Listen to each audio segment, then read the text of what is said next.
Bokatov, shalom à tous les Israélites, à tous les sadikim des nations. Comme les sages, nos sages le disaient,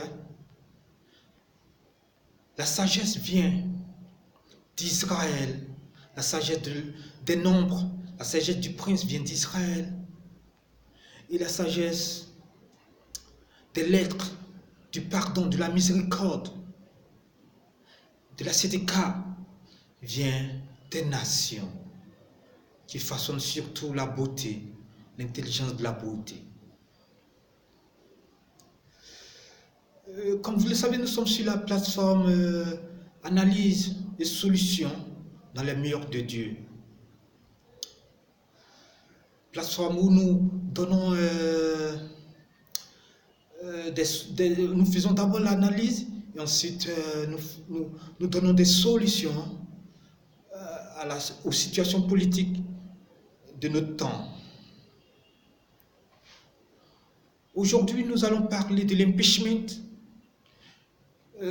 sujet qui actuellement est en vogue aux États-Unis d'Amérique, parce que là-bas, les représentants veulent destituer Donald Trump.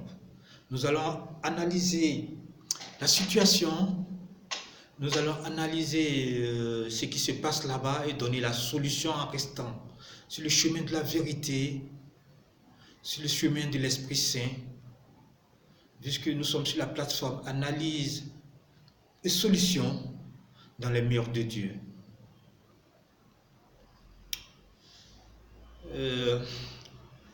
Pour commencer, nous allons expliquer, faire l'analyse d'abord du problème et ensuite donner les solutions. Qu'est-ce qui se passe aux États-Unis? Il s'avère que aux États-Unis, actuellement, nous sommes dans un certain contexte où il y a deux camps, deux partis, le parti des républicains et le parti des démocrates. C'est les grands partis qui vont souvent aux élections dans la Constitution américaine, c'est ainsi qu'ils divisent le principe politique. Il y a les républicains et il y a les démocrates. Et il s'avère que ces temps-ci, dans le contexte actuel, il y a une certaine concurrence où on ne respecte plus les règles du jeu. Il y a comme si tous les coups étaient permis. Ça va un peu dans tous les sens, que ce soit du côté républicain comme du côté démocrate. On essaye de trouver des choses, des accusations qu'on lance dans tous les sens. C'est le contexte actuel. Alors, dans ce contexte de guerre des médias, de contexte de calomnie, je dirais, entre guillemets, chacun essaie un peu de lancer des pics à l'autre camp. Voilà un peu le contexte politique actuel aux États-Unis. Et il s'avère que dans ce contexte, les démocrates n'ont pas trop apprécié la venue de Donald Trump au pouvoir parce qu'ils s'y attendaient vraiment pas. Ils pensaient qu'ils allaient gagner les élections. Ils n'étaient pas trop préparés. Donc depuis lors, il y a un bon groupe de démocrates qui ont du mal à accepter la légitimité et en plus ils ont du mal à accepter la souveraineté politique du président américain. Alors ils essaient un peu de trouver des choses sur lui. Ils veulent dans leur rêve même qu'il y ait une destitution. Et nous allons faire l'analyse pour être un peu plus objectif dans tout cela. Qu'est-ce qui se passe? Il s'avère que il n'y a pas très longtemps, un donneur euh, il y a quelqu'un qui a donné l'alerte, un agent secret qui a donné l'alerte dans les départements du renseignement, un agent secret qui donne l'alerte dans les départements. Et il dit qu'il y a eu des propos dans une discussion au téléphone entre le président américain et le président ukrainien. Une discussion entre deux présidents. Mais aux États-Unis, normalement, les appels sont... Il y a des appels qui sont enregistrés et sécurisés. Des appels d'un certain ordre enregistrés, dont tout le monde sait que les appels sont enregistrés. Le président américain lui-même le sait. Ceux même avec qui discutent, eux aussi le savent. Donc, c'est officiel, officiellement on enregistre les appels. Ainsi, dans sa discussion, qu'est-ce que dit Donald Trump au final dans la discussion? Il discutait convivialement avec le président ukrainien et il lui dit comme quoi en Ukraine, à un moment donné, il y avait un procureur qui travaillait en Ukraine qui a été démis de ses fonctions.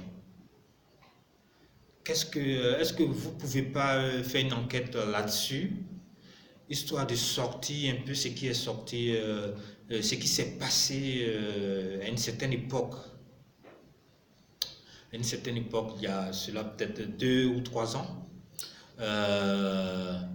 Vous ne pouvez pas faire l'enquête au temps où Barack était au pouvoir et Joe Biden, le vice-président de Barack Obama, celui qui était dans l'administration Obama, vice-président. Était vice-président et son fils était... son fils, lui, il travaillait en Ukraine, il était dans un conseil d'administration dans une entreprise qui travaillait dans du pétrole, quelque chose de ce genre. Et c'est son fils qui travaillait avec les Ukrainiens a eu des problèmes, enfin. Et l'entreprise elle-même a eu des problèmes.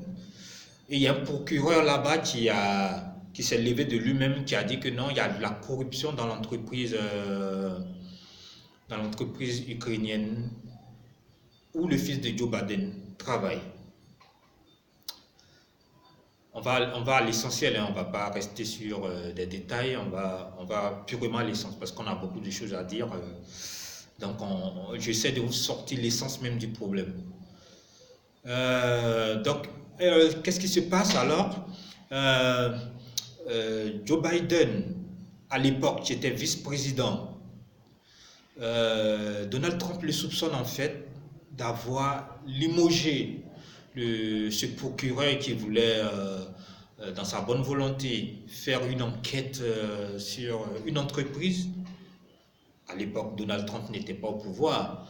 C'est Joe Biden, vice-président, qui demande, qui fait comme une ingérence, qui rentre et qui demande que le procureur, qui pourrait mettre son fils dans une situation désagréable, que ce procureur-là ne soit plus... qu'on démette ce procureur de sa fonction. Effectivement, ce procureur est enlevé et démis de ses fonctions. Et le fils de Biden reste tranquille sans qu'il y ait problème, ni lui, ni les autres dirigeants de l'entreprise ukrainienne. Alors, Donald Trump, donc, dans ce mois-là, il n'y a pas très longtemps, là, Donald Trump il demande au président ukrainien d'ouvrir le dossier de l'époque où le procureur voulait faire une enquête sur le fils de Biden et les autres dirigeants de l'entreprise ukrainienne en question. Euh, voilà ce que en fait Donald Trump demande au président ukrainien. Appel qui a été enregistré par les renseignements comme la procédure le demande normalement. Qu'est-ce qui se passe alors? Actuellement, les Américains sont un peu partagés entre républicains et démocrates qui se déchirent. Parce que les démocrates, ils disent Donald Trump euh, se mêle d'un problème de justice et il se fait comme un donneur d'ordre à un autre président. Et ils vont même plus loin. Ils disent que Donald Trump a mis pression sur le président américain et le président ukrainien par des méthodes encore plus vicieuses parce que selon eux, ici on est là pour dire la vérité, donc moi je vais vous sortir tout sans cacher quelque chose. Ils disent qu'il a mis la pression sur le président ukrainien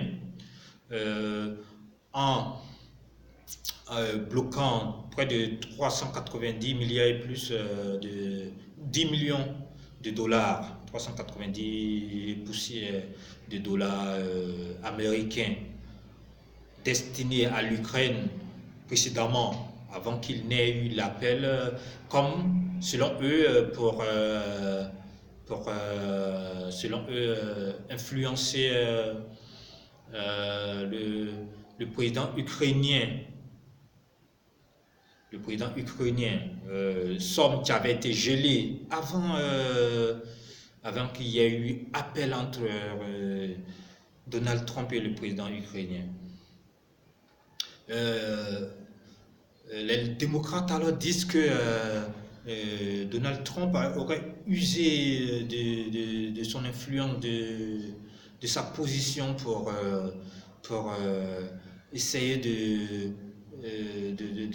d'influencer les Ukrainiens, que pour eux c'est aller contre les principes du droit américain. Bon, voilà la situation. Un espion qui envoie une lettre à son département disant qu'il y a eu des appels qu'il trouve un peu bizarres et puis ça s'enroule sur une histoire de Biden qui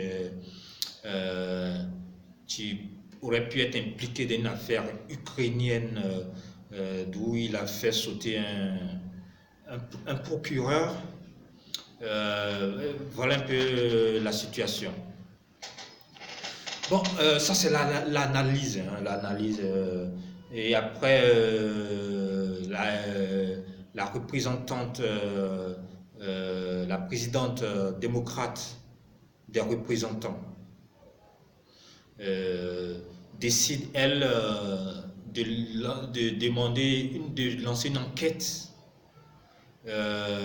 sur l'appel, de lancer une enquête sur l'appel pour faire un impeachment, c'est-à-dire une destitution.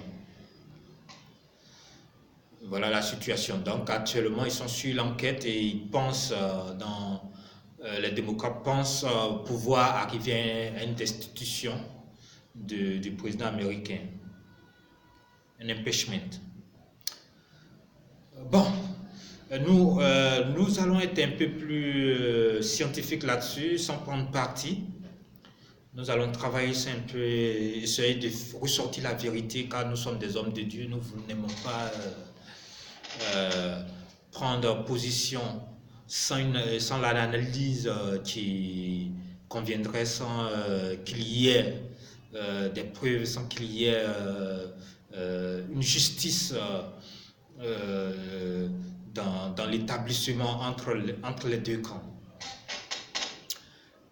Pour commencer,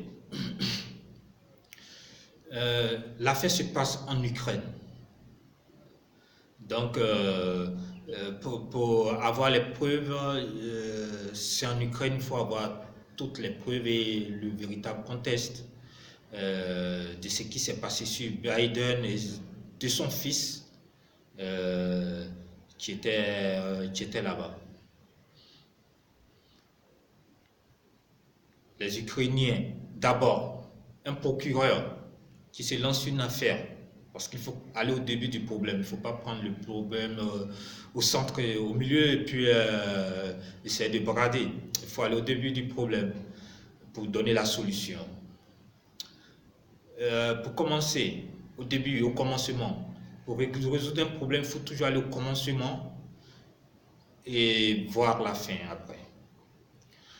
Au commencement, il s'agit d'un problème interne, ukrainien, d'un procureur qui veut connaître ce qui se passe comme corruption dans une entreprise ukrainienne, mais une entreprise qui a dans son conseil d'administration un Américain, fils de Biden, de surcroît vice-président aux États-Unis.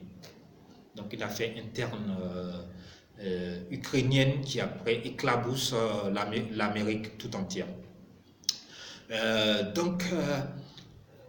Si Donald Trump, dans une affaire comme ça, qui est ukrainienne, et qu'un procureur a perdu son poste à cause d'une implication, certains diront que ce n'est pas Biden, dans tous les cas, Biden était parmi ceux qui ont décidé que ce procureur soit sauté. Bizarrement, lorsqu'un procureur demande, vous savez, nous sommes quand même dans un monde de corruption, les entreprises trimballent des milliards et les politiques, il y a beaucoup de politiques, d'hommes politiques qui prennent de l'argent. Donc c'est pas étonnant que des hommes politiques prennent de l'argent. On a plein de cas de ce genre où depuis l'affaire Total, l'affaire Total en France, il y a pas mal de cas où des politiques sont payés par des entreprises pour faire des falsifications et tout. Ça peut pas être étonnant. En même temps, on ne peut pas accuser quelqu'un tout de suite, mais ce qui est comme un fait, on dit donne-moi le fait et je vais te donner le droit. Sur les faits, un procureur a été sauté, ça c'est les faits. Un procureur qui est contre la corruption, est-ce que être contre la corruption c'est une mauvaise chose? Mais un procureur qui est contre la corruption en Ukraine, on le démet de ses fonctions. Donc là, politiquement déjà, on sent déjà la magouille là. Hein. On sent déjà la magouille. Si un procureur est contre la corruption, il veut faire un procès, on le laisse, il fait son enquête. On fait un procès et puis on verra bien ce que les juges vont décider à la limite. Moi, je préfère que les juges décident. Et puis à un moment donné, si les politiciens pensent que ouais, les juges ont mal fait le boulot, ils peuvent, je sais pas, faire trouver une loi pour blanchir ou pour gracier, quelque chose comme ça. On le fait dans plein de pays, ça peut se faire. On peut les gracier ou quoi, le président se décide, il fait une loi et puis ils sont graciés. C'est encore mieux que, parce que là, de sa propre conviction par devers lui-même, il donne une grâce présidentielle. Ça se fait dans beaucoup de pays, même les plus démocratiques. Mais on fait sauter un procureur et on l'empêche de faire son enquête. Déjà, ça, c'est pas bien. Voilà. On essaie d'être objectif, hein, de ne pas avoir de parti, d'être impartial. Voilà. Ça, c'est pour commencer. Donc, déjà, il y a un procureur qui est sauté parce qu'il veut faire une enquête. Ça, déjà, ça sent la magouille, pour être plus simple, quoi, pour qu'on puisse nous comprendre. Ça sent déjà la magouille, en fait. Déjà, pour commencer. 2. Biden, qui est vice-président, il est impliqué parce qu'on a des preuves claires qu'il avait été impliqué. Il ne voulait pas de ce procureur, c'est clair. Ça, c'est que ça a été établi, c'est les faits, ça, en fait. Il y a un procureur qui a été démis de ses fonctions parce que il y a eu pas mal d'appels venant des États-Unis. Ça, c'est les faits. C'est pas donne-moi les faits, je vais te parler de droit, en fait. Donc, il n'y a pas de souci. ça, c'est les faits qu'on peut tous vérifier, hein. Donc, ça, c'est pas à discuter. Un procureur ukrainien, pas un procureur américain, un procureur ukrainien qui a été démis de ses fonctions. Et ça qu'on parle. Deuxième partie, on parle de destitution. On destitue quelqu'un pour quelle raison? Qu'est-ce que lui n'a pas respecté en disant que oui, allez-y, faites une enquête sur le fait qu'un procureur a perdu son poste. Ce fait-là, est-ce que moralement, est-ce on peut trouver quelque chose? Vous êtes dans un contexte de concurrence politique. Dans un contexte de concurrence politique, vous n'allez pas vous attendre à ce que votre adversaire soit sympa avec vous, quoi. Je sais pas. Vous n'allez pas attendre que votre adversaire soit sympa avec vous. Ça, c'est pas possible. Alors, Joe Biden, c'est normal qu'on puisse faire l'enquête sur Joe Biden. Pour une époque où, ce ne serait-ce que pour savoir pourquoi un procureur a été démis de son poste, parce qu'il voulait faire une enquête sur la corruption. La corruption, c'est dans tous les pays, on dénonce la corruption. Si un procureur se dit qu'il y a de la corruption, c'est son métier, c'est son poste, il a le droit de faire une enquête. Donc, si Donald Trump, qui est le chef de l'administration américaine, essaye de donner un conseil à son homologue, c'est pas lui qui décide. Le président ukrainien est libre de décider, et que le président ukrainien se décide à lui de faire l'enquête. C'est pas aller contre les lois, c'est pas aller contre le principe du pouvoir. C'est simplement son propre pouvoir qu'il a utilisé. Donc, c'est pas à la base, à l'essence, c'est pas un problème. À l'essence du droit, c'est pas un problème. Maintenant, il s'avère que les démocrates qui pensent intérêt politique, veulent une destitution. Pour quelle raison on fait une destitution? Bon, je trouve un peu la raison démesurée. Vous imaginez celui que le peuple, la démocratie a élu, celui que le peuple a choisi,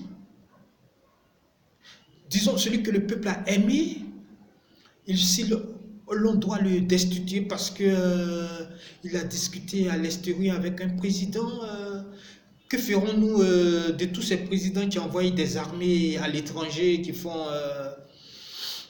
qui ont enlevé des gens au pouvoir depuis des décennies et des décennies, ça continue même jusqu'à présent, qui envoient des services secrets, faire des meurtres dans des pays, que ce soit en Ukraine et en Russie et autres? Qu'est-ce qu'on dira?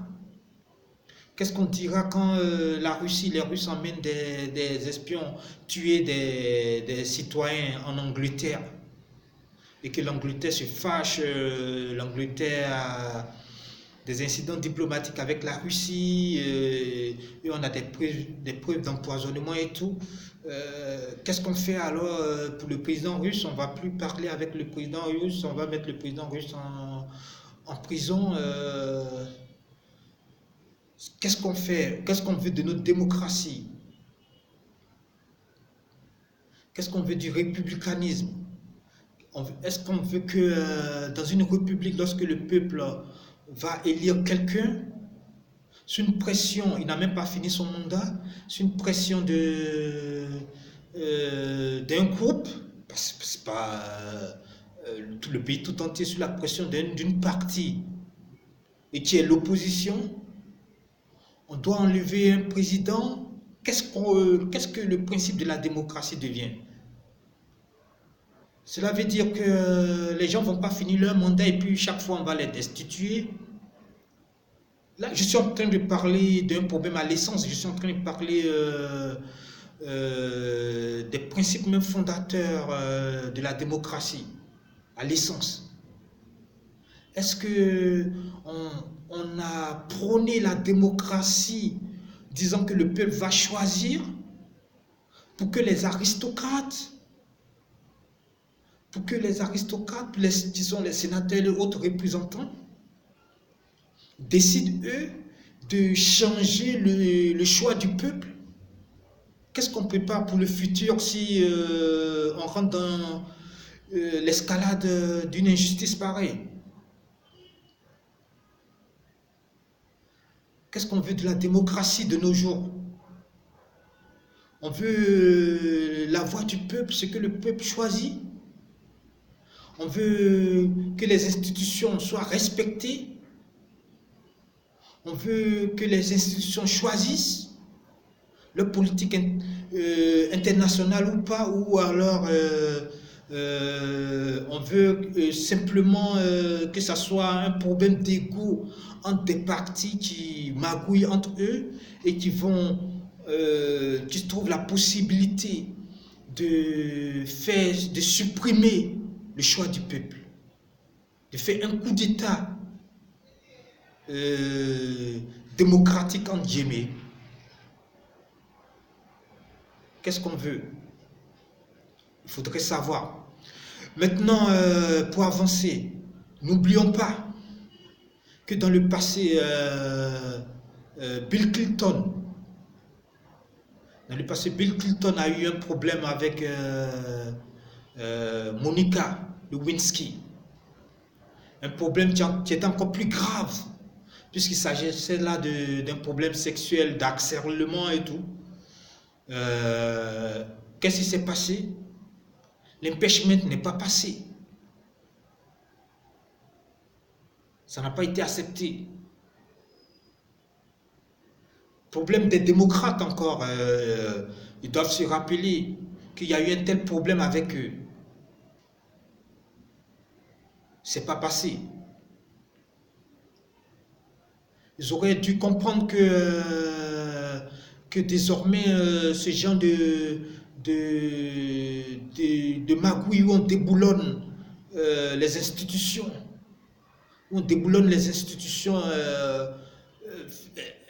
est une mascarade.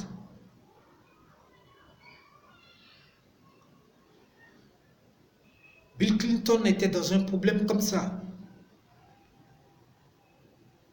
Qu'est-ce qu'aujourd'hui Clinton va dire, ou son groupe de Clinton, ils vont dire sur une affaire seulement d'un coup de téléphone,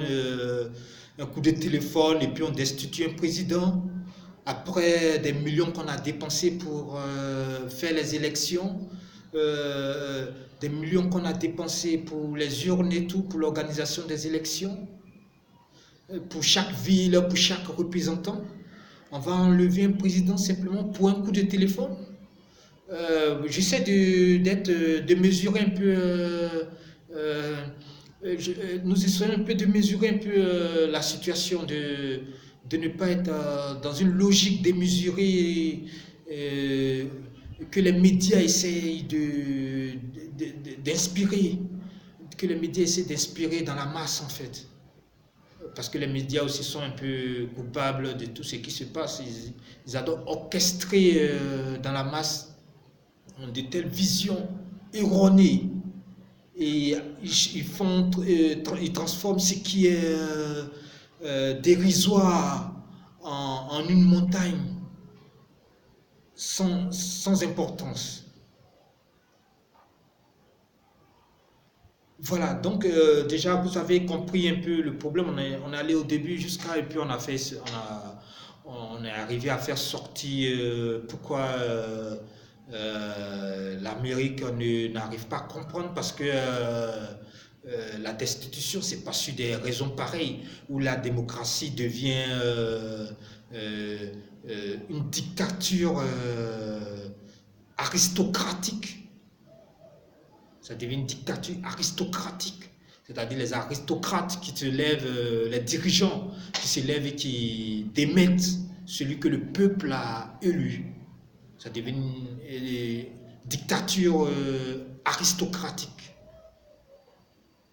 Au final, ça devient une dictature aristocratique. Voilà le problème.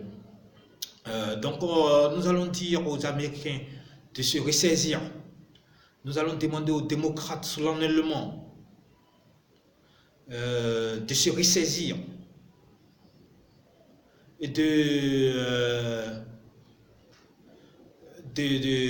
surseoir à cette procédure qui va contre les institutions, à cette procédure qui va contre les principes du républicanisme, les principes de la démocratie. Nous allons donc demander aux démocrates de chercher la concurrence loyale, de chercher la vérité à travers des enquêtes comme ce qu'on peut faire aussi sur le fils de Joe Biden. On a fait des enquêtes sur le fils de Kofi Annan, on a fait des enquêtes sur les Bush, pourquoi pas d'enquête sur les Joe Biden? Pourquoi pas d'enquête sur les Biden?